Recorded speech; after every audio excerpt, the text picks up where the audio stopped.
The United States military returns to Texas after the Civil War, but it takes them a couple of years to finally reoccupy the frontier. The first U.S. troops that come to Texas actually go down to the Mexican border to keep an eye on the French machinations in Mexican politics.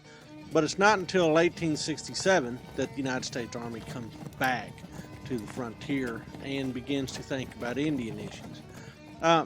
The United States was trying to figure out what its new Indian policy would be on the Great Plains.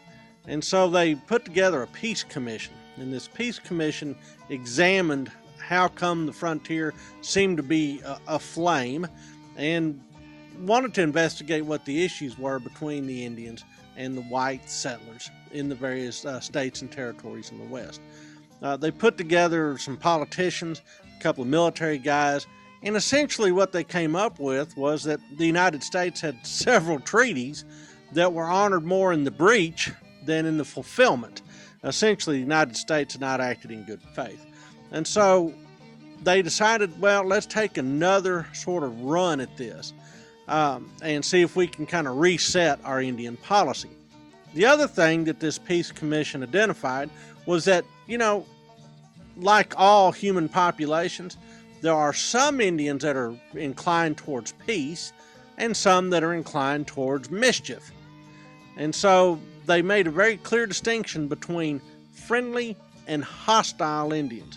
And the idea was that the new policy would somehow figure out a way to drive a wedge between these two factions.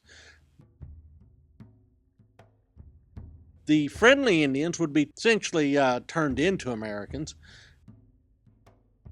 while the hostiles would essentially enter the criminal justice system through whatever means. The first sort of attempt, or the first treaty that impacts Texas, is the Treaty of Medicine Lodge Creek on October 21st, 1867.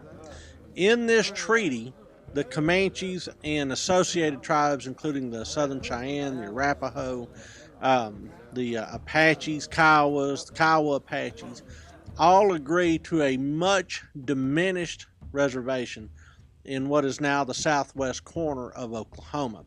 Essentially, the idea of the Treaty of the Little Arkansas, which would have given a vast reservation to the Comanches, that's abandoned. And so now they're going to be hemmed in down there in southwest Oklahoma, Indian Territory at that time, with a bunch of other tribes. The Comanches are really a shadow of their former selves. Now then, the one provision, however, that the Indians were very glad to have was that they, with permission, would be allowed out onto the Texas plains and the Panhandle to hunt buffalo. So they could still pursue that. So the Indians would be housed, they would be fed, and they could still hunt buffalo. What else do you want? Well, how about their old freedom? Well, the United States then decides that it's time to enforce these treaties, and in Texas this includes a fourth line of forts.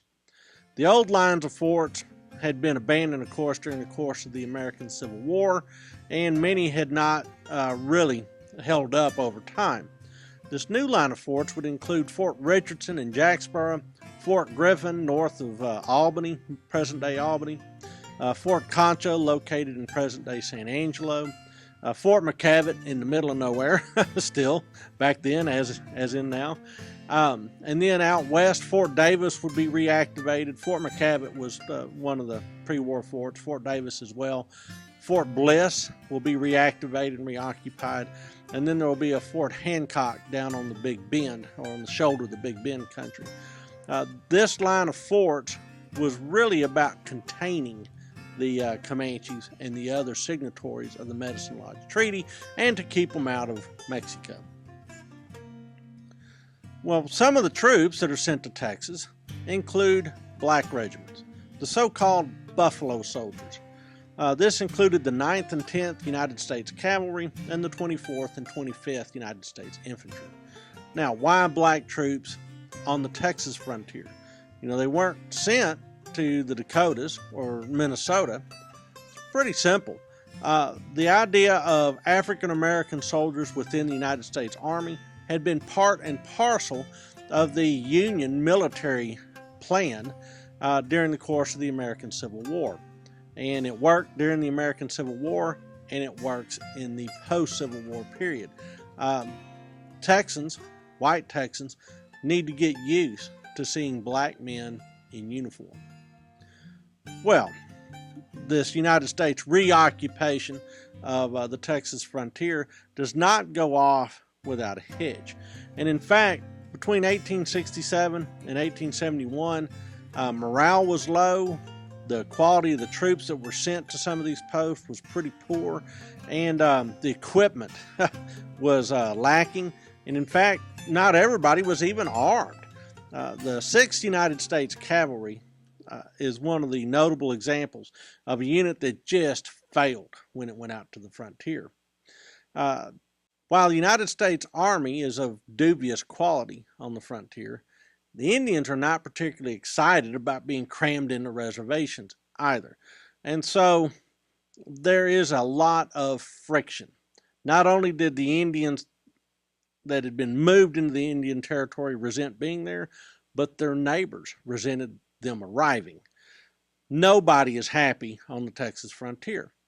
And pretty quickly that manifests itself in a number of raids.